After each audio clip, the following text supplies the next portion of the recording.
In the Stouty family, they're bizarrely dying off, one after another. A husband dead of natural causes. There was no autopsy, no testing. He was cremated. His ashes were scattered at a lake. That was it. A son dead from seizures. And I'm like, oh my God, this mother must be devastated. She lost her husband, now she loses her son. A daughter hanging on to life in the ER with flu-like symptoms. It's bad. Okay. She was as close to death as you could get. And a mother and wife, a devout church organist, left to shoulder the burden. Either this is a terribly unlucky family or something fishy happened here. But just how fishy? That's what police want to find out in a stunning interrogation. Dear God. Tonight, piecing together the secrets in a highly unusual family, the tell-all diary. Their bedside reading, We had a book on poisonous plants. their garage, always prepared for an emergency, Who has antifreeze in the summertime? and a very strange way of expressing sympathy. I didn't want another one to die in the house. And why is that? Because houses are nasty after somebody's died in it. So who's left in the family, if they can survive long enough? Did you think somebody else was going to be next? Talking on camera for the first time only to 2020, the daughter who did live to tell. I consider them as killers who hate me. What's wrong with these people? What were you thinking at that point? Oh God, another one. A family plot. Good evening. Thanks so much for joining us this Saturday night. I'm Elizabeth Vargas. David is away. Get ready for something you rarely see outside a courtroom. All the detective work and the interviewing of suspects that goes into catching a killer. It is an investigation that 2020 worked on for 2 years. A bizarre family plot that culminates in the discovery of a secret diary. And this ominous line from it that says so much. Only the quiet ones will be left. Here's Deborah Roberts. At the foothills of the Ozarks sits Branson, Missouri, the Las Vegas of the Midwest.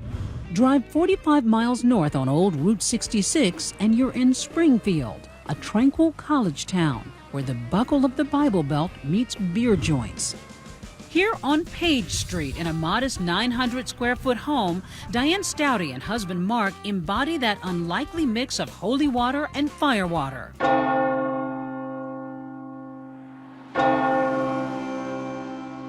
She's the church organist down at Redeemer Lutheran. He's the lead singer and guitarist of a local blues band, Messing with Destiny. You'll get the irony a little later.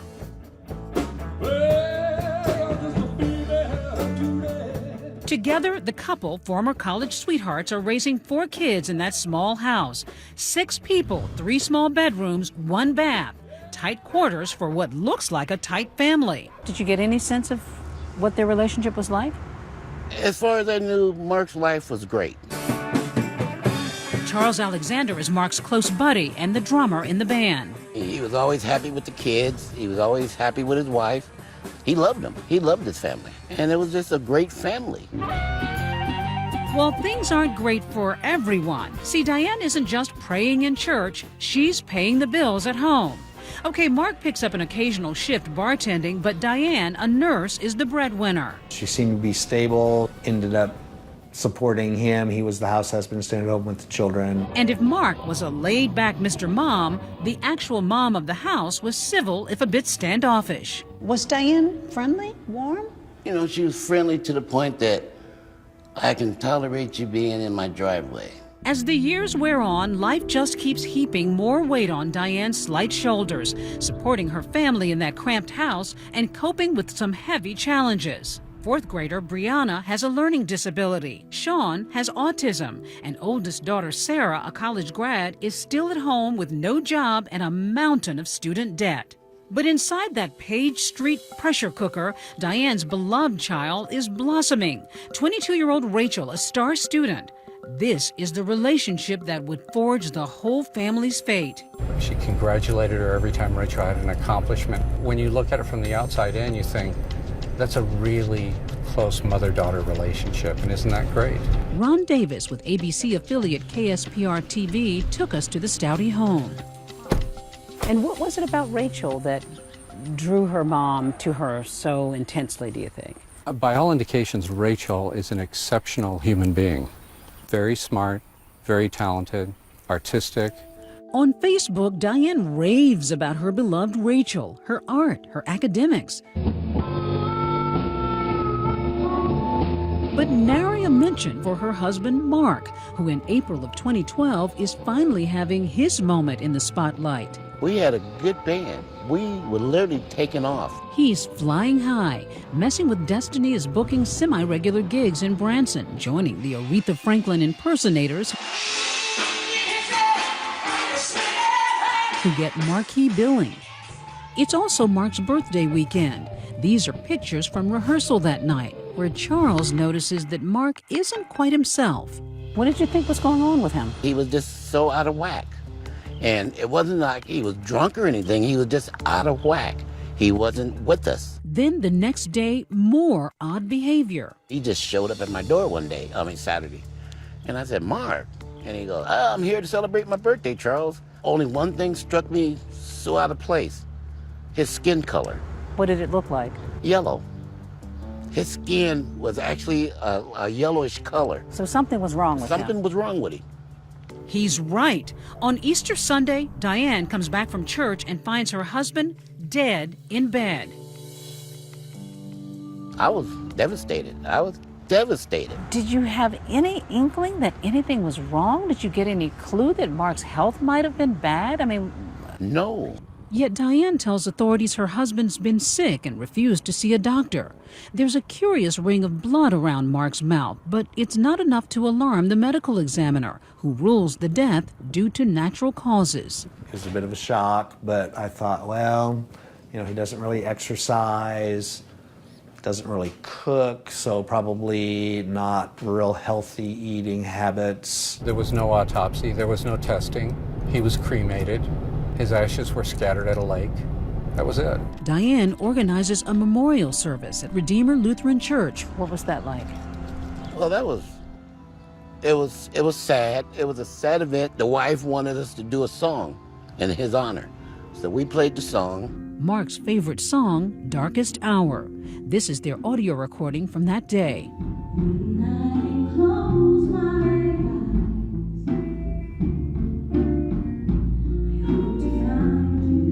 As the family copes with Mark's sudden death, there's a small consolation, a $20,000 life insurance payout, enough for Diane to move the family to a new neighborhood and a larger home. They moved into this house right here. Oh, big difference. It definitely is. It's a step up from where they were. When we come back, the Stouties may have moved on up, but their bad fortunes are just beginning. The coroner's van was in their driveway. Because whatever afflicted Mark seems to run in the family. I said it was impossible. I was floored. And eventually, police will suggest a different diagnosis. My husband died last year of a heart attack. Did he? Stay with us.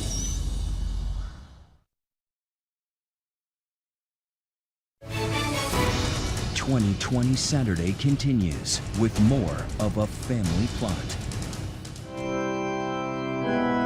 At Redeemer Lutheran Church, Pastor Jeff Sippy tends his flock with fervor and passion. We're jumping for Jesus. And in the summer of 2012, devout organist Diane Stouty has good reason to lean on the pastor's sermons for strength. Then Mary arose and went with haste in the hill country. And so you can see a woman with a mission. Her husband Mark has recently died, and she's just moved with her 4 kids to this friendly street, hoping to put that sadness behind them. Rhonda Anderson, a church secretary, lives across the street. Did you see them going and coming? One day the garage door was open and I thought, I'm going to go over there and say hi. And just as I got over there, it was really like they looked at me and closed the garage door, really, because I could still see them standing there. So I don't think they wanted to talk to anybody. Rhonda doesn't take it personally, leaving her private neighbors to themselves. Until weeks later, one Sunday in September, she looks out the window and is shocked by what she sees. The coroner's van was in their driveway. A policeman said there was a death in the home. I was blown away. Once again, death has knocked on the Stouty's door. The firstborn child, Sean, gone at 26. Diane tells police he had flu-like symptoms for 3 weeks. Well, she reported she checked on him at about 6:30 in the morning, went to church, and then when she came back from church, found him not in bed anymore, but on the floor without a pulse. She explains that her son had a history of seizures, and though like his dad, Sean has an odd ring of blood around his mouth, it doesn't look suspicious. So the medical examiner, after an autopsy, decides that the second Stouty family death in 6 months is due to prior medical issues. They're thinking, wow, poor family. What bad luck. No one was asking questions. And nobody questioned that story, No. even though her husband had died just months before. Yes.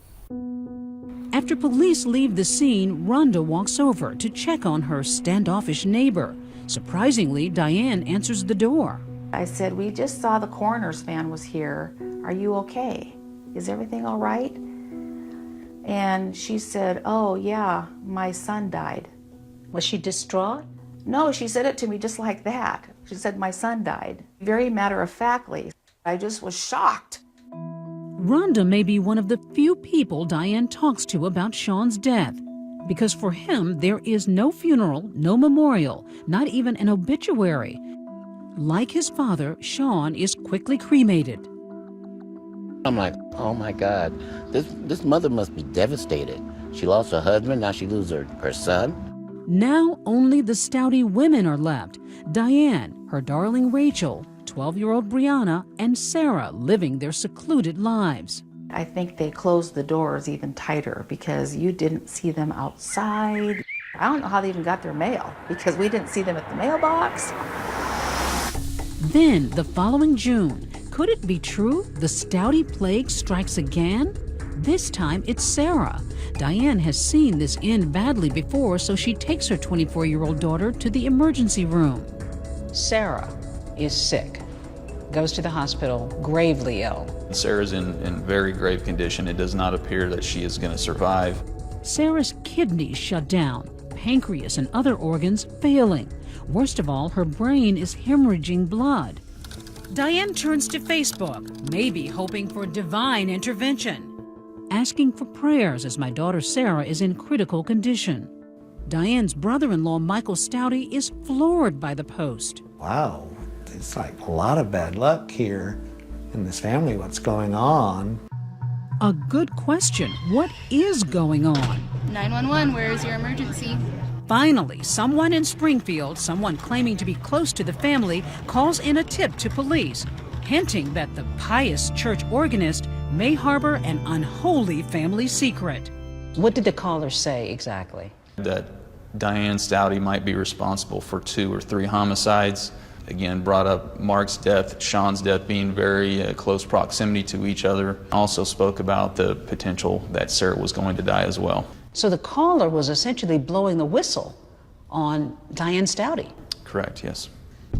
Armed with that anonymous tip, Springfield Police Detective Neil McCamus begins investigating. He starts by pulling the reports on Mark and Sean's deaths. The uncanny similarities are stunning. Mark was experiencing flu-like symptoms for several days prior to his death. Same type of description with Sean. Now we have Sarah that's also in the hospital with flu-like symptoms. Police are now connecting the dots. Then Detective McCamus visits the hospital, where he gets more troubling news from Sarah's doctor. He had told me that they had performed several tests. They couldn't figure out what was going on, and he said that he was suspicious that it was a possible poisoning case. So your radar goes up? Definitely. Police figure it's about time Diane Stouty answers some questions. She voluntarily comes to the station, and in interview room number 3... Is it Stout? Stouty. One of the strangest police interviews we've ever broadcast begins. Diane discusses Sarah's critical condition. I'm looking at the lab reports and it's like, you can't be living. Her kidneys were shot. She had a brain bleed. Her pancreas was acting up. Well, it's bad. Okay. I mean, she was this close to death as you could get. Her affect may seem strange, but remember, this is a woman dealing with great stress, emotionally and financially, and her family's crumbling one by one. My husband died last year of a heart attack. He had a lot of medical issues. Did he? So, yeah. What kind of stuff did he have? Oh, he had liver problems. He was diabetic. He wouldn't quit smoking. Do you have a son as well? No, not anymore. No. He died. He stopped breathing during one of his seizures. I've just never heard of anybody dying from a seizure before. Is that pretty common? It can happen. And I'll be back here. The detective steps away, but when we come back, he does too, to turn up the heat on the Merry Widow. There's been some things that have come up during the investigation. It's time to learn what's really going on behind closed doors at the Stouty home. I'm horrible. I'm a horrible mother. Stay with us.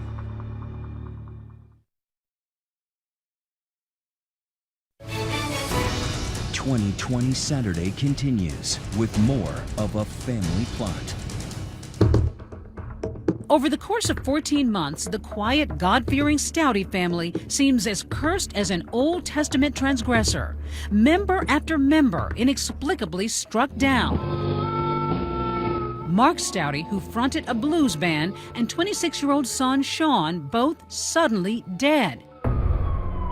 24-year-old Sarah lying in the ICU, her kidneys and brain failing. Now police want to know, is this a matter of bad luck or bad intentions?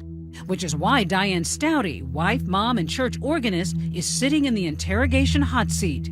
Don't know what I can tell you. With cameras rolling, Detective McAmis asks about her marriage, and for the first time glimpses a reservoir of resentment. We were still married, but it was not what you call a good marriage.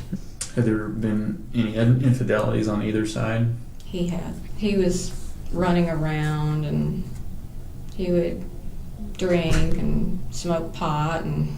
So he wasn't a very good guy is what you're saying? Yeah. Even with all his faults, I still loved him. In this police interrogation video, Diane reveals cracks in the foundation of the Stouty home. Was there ever any physical abuse towards you? No. Nothing like that? I mean, I didn't think it was that bad. But my kids would probably say otherwise. I wasn't happy. Okay. Now watch as he deploys a classic interrogation technique, shifting from inquisitor to sympathizer. I'm a believer myself, so I understand where you're coming from on that. He tells Diane sometimes even the righteous reach a breaking point. So what happened with Sarah?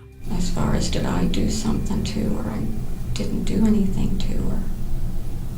I mean, I guess I could have taken her to the ER sooner, but I didn't know. A major reveal. Diane may have delayed taking her daughter to the hospital. And that was just kind of where her story started to crumble. But I'm horrible. I'm a horrible mother.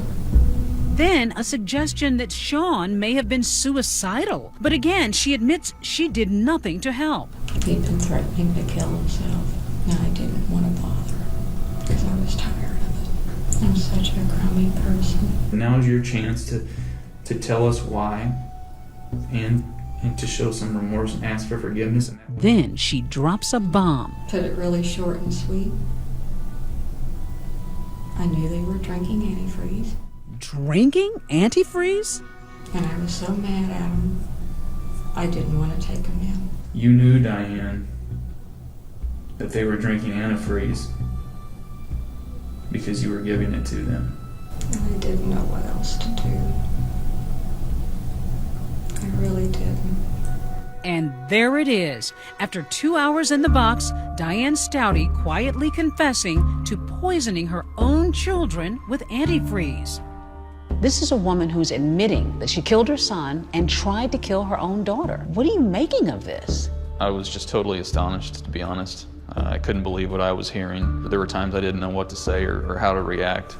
How long had you been giving them the antifreeze? Maybe a couple of days. And what were you putting it in? Coca-Cola. How much would you put in? A couple of teaspoons, maybe. But why antifreeze? She explains that it's easy to get and easy to disguise. The main ingredient, ethylene glycol, a colorless, odorless, sweet-tasting, and deadly chemical. Killing someone with antifreeze is a classic way to try to mask what you're doing. It takes time, it's relatively flavorless, and there are no immediate signs after death unless you're looking for it. Now it's all pouring out, a full-blown confession. Diane admitting she poisoned her husband Mark the exact same way, spiking his Gatorade with antifreeze. Apparently, she'd had it with a husband she considered an abusive deadbeat. By then, I hated his guts. He would throw things at me. He would throw things at the kids. And I guess I just had enough. Killing her husband's awful enough, but a mother poisoning her own children? This mom's motive is downright chilling.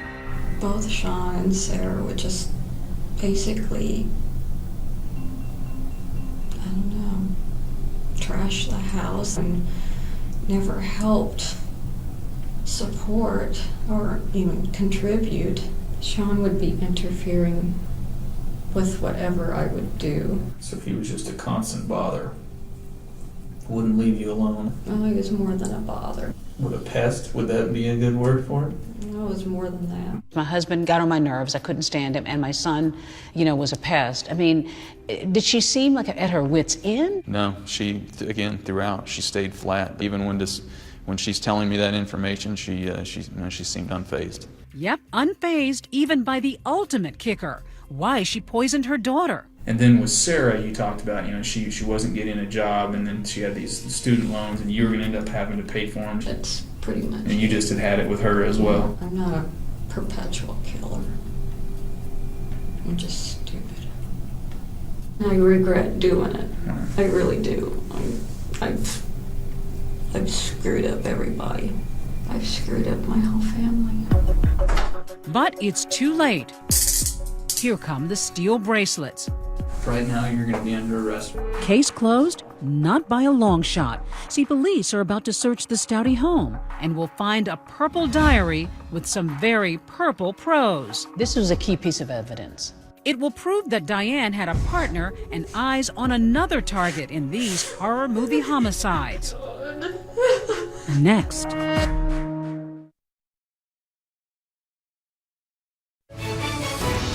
2020 Saturday continues. As the freight trains roll through Springfield, Missouri, the wheels of justice are turning slowly too. Police are interviewing 22-year-old Rachel Stouty, a star student, gifted musician and artist, her mom's pride and joy. Mom was there every step of the way, really encouraging and cheerleading Rachel to be great. But now her dearest mommy, Diane Stouty, is behind bars after confessing to the poisoning deaths of her husband and son and the attempted murder of Rachel's older sister. Hey, Rachel, can I get you to switch with me? Okay. Police just hit Rachel with the news. Confusion, shock. I mean, that's... Nobody expects to have somebody that they know do that. In this interrogation tape obtained by 2020, Detective McAmis lays it all out. Demure Diane has delicately engineered a ruthless culling of her own herd. Only the pious and the productive will make the cut. Did you think somebody else was going to be next? Darrow can be poisoned just for sitting around on YouTube. I don't do anything around the house. Brianna sure as heck doesn't do anything around the house. Rachel fesses up that her mom had some unusual reading material. We had a book on poisonous plants. I mean, she would talk about cyanide. Then a critical moment across town. Crime scene investigators are busy combing through the Stouty home. These pictures show a house in disarray. This was the home, the second residence. Detective McAmis gave us a tour inside with permission from the new homeowner. This was Sarah's room. There were some couches, there were papers, just kind of things strewn about. She kind of had an office space set up. You could see there were some computers. Laptops, flash drives, sculptures scattered about. And in the garage, pay dirt. This is where our crime scene detectives located antifreeze on the workbench. And right next to the antifreeze, the other compound in Diane's cruel chemistry, an otherwise unassuming six-pack of Coke. Coke was described as what was given to both Sean and Sarah in terms of poisoning them. The concoction right there. Yes, The correct. Coke and the That is antifreeze. it.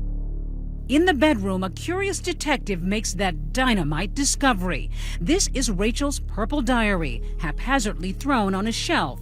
Its content a trove of sinister secrets. It appeared to be a journal entry written by Rachel, knowing that Mark and Sean were getting ready to be killed. So at first you're thinking this is a mother, an evil mother, who's tried to wipe out her family.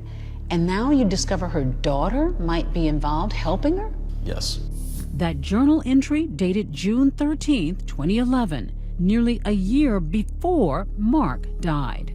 It reads, "It's sad when I realize how my father will pass on in the next 2 months. Sean, my brother, will move on shortly after. It will be tough getting used to the changes, but everything will work out." That's pretty chilling. Very. She's writing in a journal about killing her father and her brother. It was extremely alarming. I'm gonna have you wait here for just a second. Back at the station, Detective McAmis leaves the room and gets briefed on that explosive diary. He returns in a different mood. Rachel, do you recognize this? Yeah, I remember this. This is Missouri, and now it's time to show me. You wrote this then, is what you're telling me? Okay. I'd had a lot of really bad dreams about them dying. I talked to Mom about it, and she mentioned she was thinking of hurting them. Rachel's bad dream just beginning. McAmis isn't buying her story or her tears. What did you tell your mother? That it would be quick, that it'd be easy. Rachel reveals the awful truth. Mother's favorite was also Mother's little helper.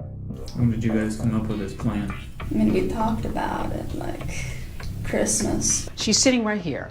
She's starting to tell you the whole thing, and she basically owns up to it. To hear the daughter and the admissions that she's making and that this was a plan, and I was totally shocked, totally stunned by everything that had taken place. It was just a completely surreal feeling. The mother-daughter duo carefully plan and research all options. Suffocation, pills, Googling how to kill your husband. The devout Christians even explored witchcraft. Like on my computer specifically, there's a lot of Wicca sites. Before settling on antifreeze. Because in general, you could put it in something and you couldn't taste it. What else did she tell you? She wanted a specific tasteless one. Rachel, whose idea was this? Mom brought it up, and we discussed. Mom recruiting daughter to help her systematically kill her husband, her son, and then poison her daughter? It's almost unheard of. It was supposed to be just Dad, but pretty soon Diane turned her attention to Sean, the son she thought was irritating. Listen to how little it took to end up on her hit list. Sean, we argued on a lot because I still think we could have put him in like a assisted living, but she wanted him out. What did you say when she talked about killing Sarah? Sarah was equally unneeded. You could have found someplace else for her. She was very adamant on that Sarah was just a burden, that Sarah needed to be taken care of. Rachel, too, now under arrest, charged with murdering her father and brother.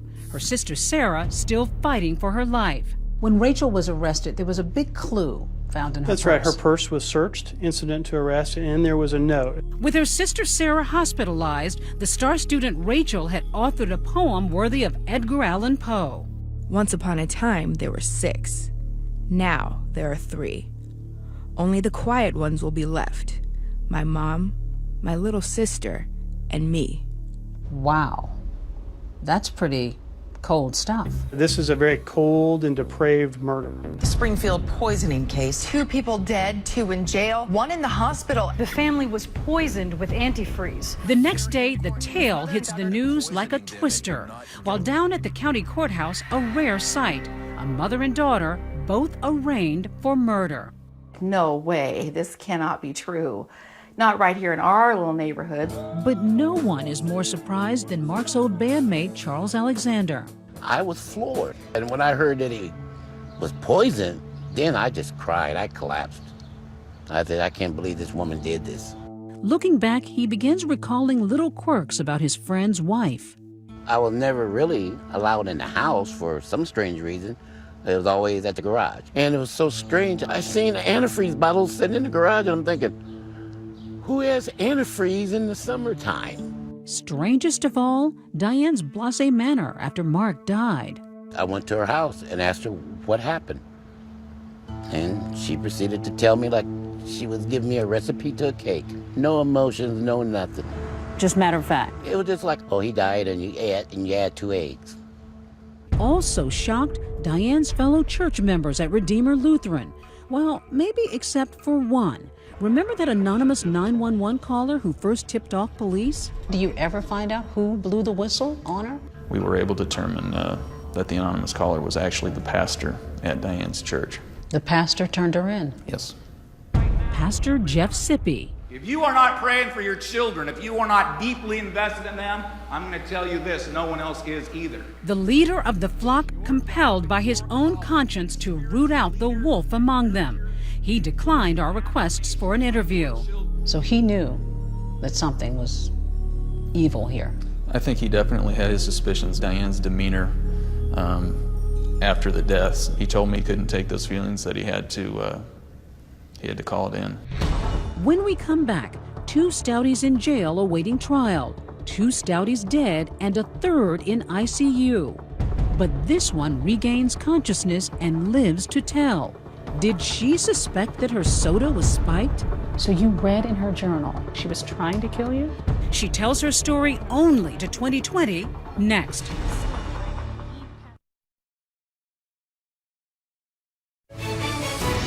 "2020 Saturday" continues with more of A Family Plot. You're looking at a woman who defied all the odds and lived to tell, surviving a vicious poisoning. Well, this is where I sleep. 24-year-old Sarah Stouty has had to relearn to walk and talk. I'm right here.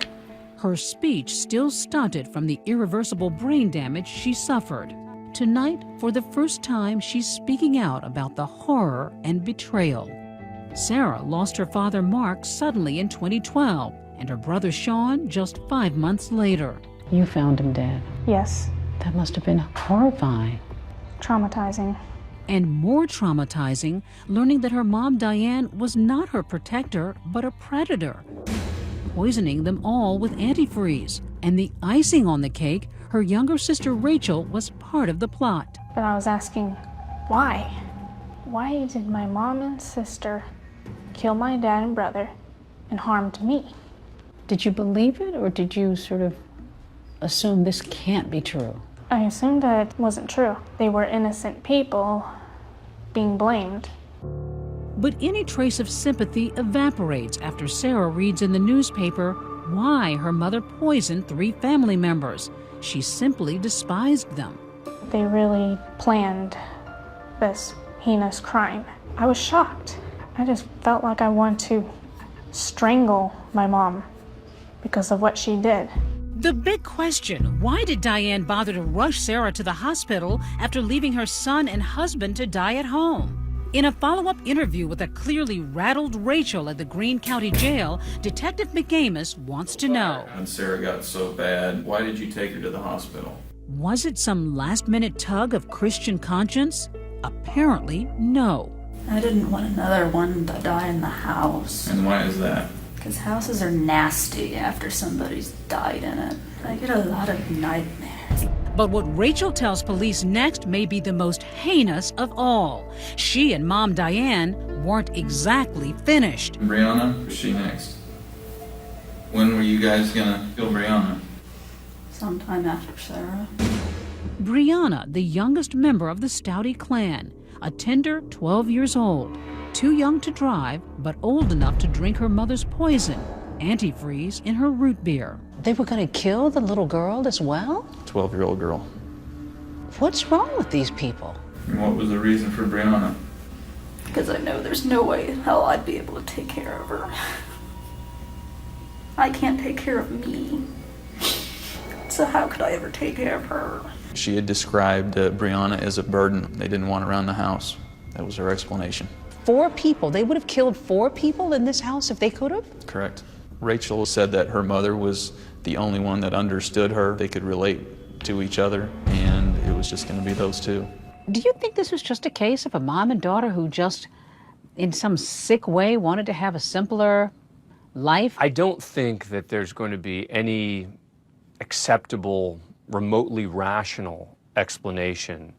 The question is, how could this have possibly happened? Did the police blow this thing? Could they have prevented Sarah's poisoning by connecting these dots? I think it's easy to go back now, and there was nothing at that point to indicate anything malicious. Neither one of them knew about the other deaths. But what about the medical examiner's office, who critics say bungled the bodies of Mark and Sean by missing obvious signs of foul play? They defend their work on the case. When you have physical findings at the autopsy that match the story that was given, typically other organs aren't looked at microscopically. Saying antifreeze is difficult to detect unless you're looking for it. Later tests did confirm that Sean's body had the presence of that killer chemical, ethylene glycol, found in antifreeze. That news came a bit late for Sarah. Still, she's learned to accept her new reality, living in an assisted care facility, more alone than ever. Do you still consider them family? Not anymore. I consider them as killers who hate me. You're angry. I just felt like I want to slap both of them and calling them B words. Their family plot uncovered, perhaps it's no surprise that mother-daughter murderers would eventually turn on each other. And sure enough, Rachel made a last-ditch effort to save herself with a plea deal. Reaction to a guilty plea from Rachel Stouty, the Springfield woman charged with poisoning 3 of her family members. Throwing her mom under the bus. That's crucial. The fact that her daughter has pled guilty, seems ready to testify, could in and of itself be enough to convict her and potentially send her to death row. When we come back, Diane Stouty in court. And for the first time, the daughter she poisoned coming face to face with her sister and mommy dearest. And what would you say to Rachel and to your mom? Stay with us.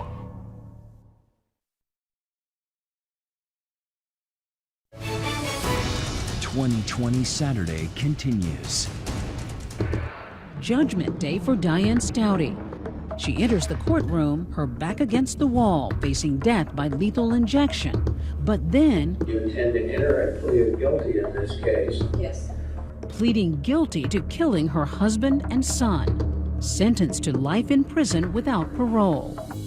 Also in court, in the front row, the daughter she tried to kill, 24-year-old Sarah, facing her mom who poisoned her with antifreeze. I'd prefer to be a survivor than a victim. She not only took away my dad and brother, but she took away my independence. Callous to the end, Diane never bothering to look at her damaged daughter. Yet weeks later, when it's Rachel's turn to be sentenced, she dissolves into tears, reading a statement to her sister. I'm sorry that I couldn't find the courage to stand up for what was right. Your suffering could have been prevented. And I hate myself for not being there for you. And yet for all the pain and loss, today Sarah says she harbors no ill will.